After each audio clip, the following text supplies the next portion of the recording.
আসসালামু আলাইকুম সবাইকে। আজকে আমি আপনাদের সাথে শেয়ার করব লাচ্চির রেসিপি। তো ভিডিওটাকে দেখতে থাকুন।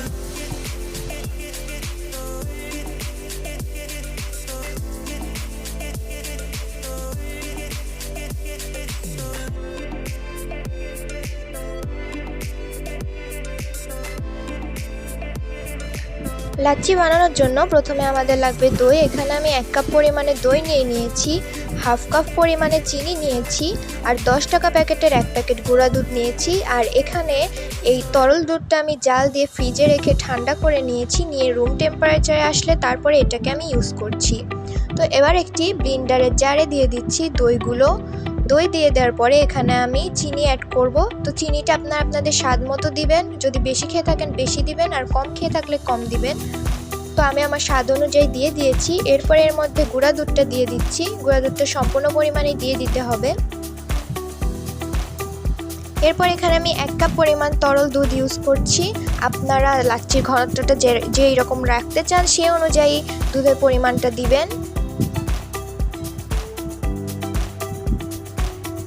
তো এবার আমি ব্লেন্ড করে নিচ্ছি। এটাকে বেশি ব্লেন্ড করা লাগবে না, চিনিটা গলে গেলেই তখন আপনার ব্লেন্ড করাটা অফ করে দিবেন।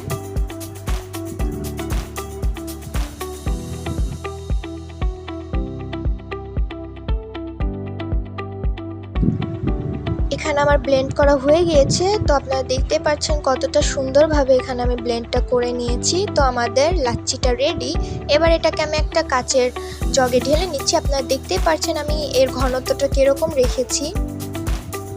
আর এটা খেতেও কিন্তু অনেক বেশি টেস্টি হয়েছিল। আপনারা অবশ্যই এটা বাসায় বানিয়ে ট্রাই করবেন। আর যেহেতু এখন অনেক বেশি গরম পড়ছে, লাচ্ছি খেলে কিন্তু আপনার অনেকটা বেশি রিফ্রেশ লাগবে।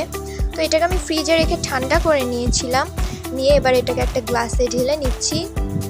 এটা খেতে একদম দোকানের মতো হয়। আপনারা বাসায় অবশ্যই একবার হলেও ট্রাই করে দেখবেন।